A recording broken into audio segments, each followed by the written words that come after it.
Okey guys, hari ini masuk lagi sebiji baru punya Proton Persona. Okey, ini model tahun 2020 1.6.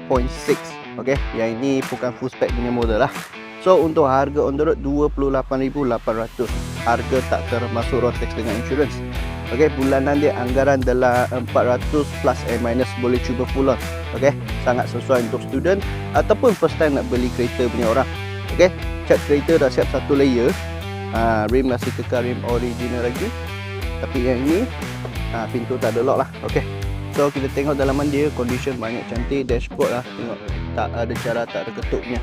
Kerusi fabric seat, okey, fabric steel cantik lagi. So untuk radio system, kami dah siap memasang satu player untuk anda, Android player. Okey, jenama Bazooka. So tengok passenger seat, ruang pun sangat luas. Kalau kata nak bawa family pergi jalan jauh, tak ada problem. Okay, design belakang pun nampak futuristic juga. Ada satu ductile kecil-kecil. Okay, so untuk sebelah driver seat pula, yang most important dia punya kerusi tu. Okay, so untuk sebelah driver seat, kerusi cantik lah. Sebab ini selalu duduk orang punya tempat. Tengok, kerusi dia tak ada rosak, tak ada koyak.